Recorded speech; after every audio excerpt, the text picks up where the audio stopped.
agitation in aid of? Now, Loksatta is a very law-abiding movement. We all know that it's constitutional and law-abiding. There are two things happening here. One is, on the one hand, the Essential Commodities Act says that there should be no restrictions in transport, in distribution, and in disposal of any food grains between states in the country. It's an order given by the Government of India. This is a central act, and therefore the Government of India has the power to give directions to states. And the states must act within those guidelines. Andhra Pradesh is the only major state where they are totally illegally, against the law and against the rules imposed by the Government of India, they are imposing restrictions on interstate trade. Earlier they imposed restrictions on trade between districts also. We made this a symbol.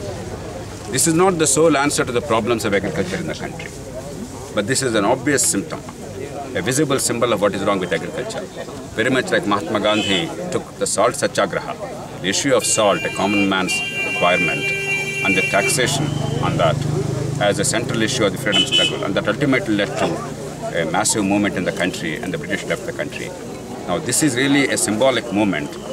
We are voluntarily courting arrest. We are violating this unjust restriction imposed illegally by the state government.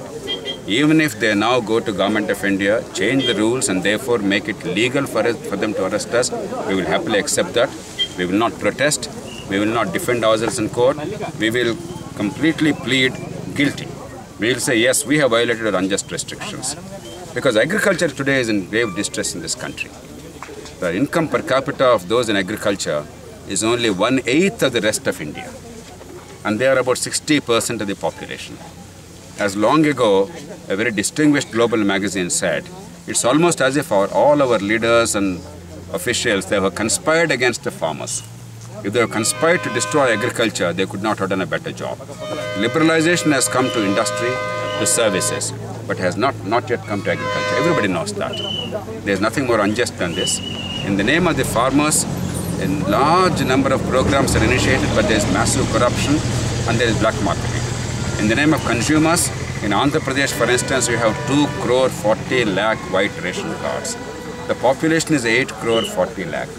That means the total number of families is 2 crore, and the number of white ration cards entitling them to 1 rupee a kilogram rice is 2 crore 40 lakh. That means almost 9 crore 60 lakh population.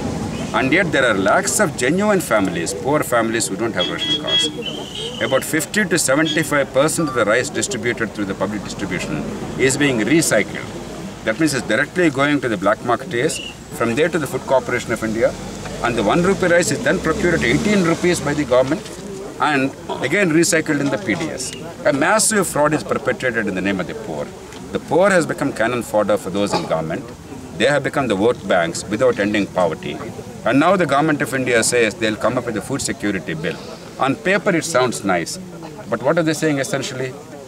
They are saying after 65 years of misgovernance, after 65 years of talk of fighting poverty, today 90% of the people in the villages, by the government's own admission, and 50% of the people in the towns, they are starving for food, and therefore they are now going through the same corrupt public distribution system to ensure more leakages and more corruption. A monumental corruption is taking place in the name of food distribution, in the name of fair pay shops, in the name of transport, in the name of stamp acts and registration. From Bengaluru to Hyderabad, from Chennai to Mumbai, everybody knows registration. If you buy a property, if you don't have black money, and most of us don't have black money, we have to convert your white money into cash and give it to the bride. Without that, nothing is going to happen. So a massive black market has now come about in the country, in every sector. And what is happening in agriculture is an extraordinary symbol of that. We have to unite people behind these fundamental issues, give clean politics a new meaning. A meaning relevant to their lives, not merely the constitutional principles, but the lives that they can understand on a day-to-day basis. Therefore, this movement is really a pan-national movement, transcending caste and region, party and language, and transcending crops. All farmers shall be united, farmers and tenants. And we must make sure that agriculture prospers, because if agriculture dies, if villages die, as Sharad Joshi all the time keeps saying, if Bharat dies, India cannot survive for long. After all, if the farmers get more incomes beyond what they can consume immediately, they're going to buy your shirts, your glasses, your furniture, And they're going to buy industrial products. If the farmers die, they're killing the golden goose that lays the eggs. So this movement is really about transforming governance. So when you were talking about the chilies, what was your equation there? Chili is a good example. No? Almost many crops. You take turmeric. Last year it sold at 15,000 rupees per quintal. Now it is 4,000 rupees and farmers are losing heavily. You take chilies, it was selling at 9,000 rupees last year, now it's selling at 4,000 rupees. Now the farmers there are saying they actually had good crop. In this case, the farmer had a good crop. A good crop means 15 to 20 quintals. 20 quintals is an excellent crop.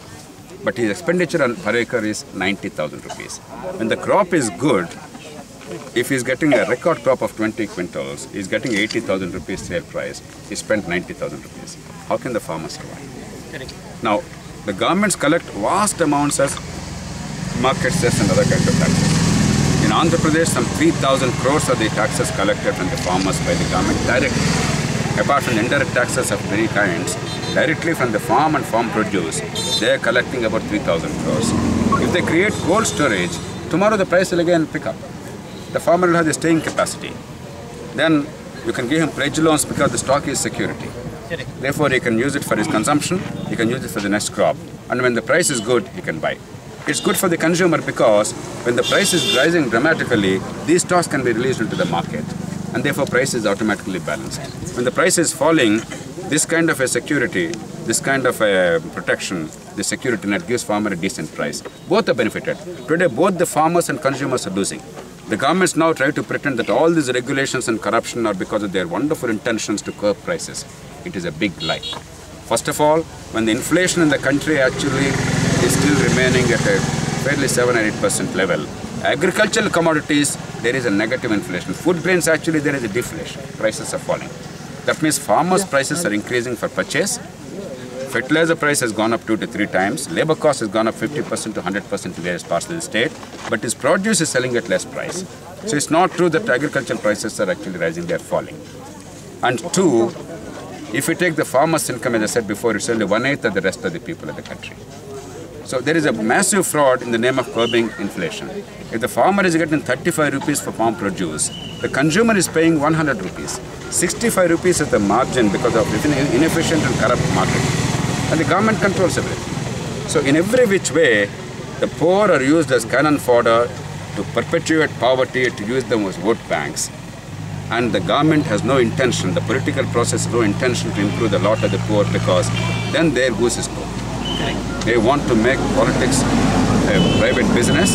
In states like Andhra Pradesh and Karnataka, 5 to 10 crores are being spent per assembly constituency in anticipation of returns, 50 to 100 crores in politics as business. And all this very terrible cycle, vicious cycle of terrible policy, monumental corruption, and politics as business, that is perpetuated. Therefore, we must hit it at the roots. If we touch this one strand, the whole thicket, as they say, that will move. And Mahatma Gandhi, in the best sense of the term, should be our example now. The unjust regulations, which are hurting the country, hurting the consumers, hurting the farmers, hurting the producers, and criminalizing legitimate business activity, they must be curbed. And that's what liberalization means. And this is for liberty, this is for freedom. Thank you, sir. Thank you so much.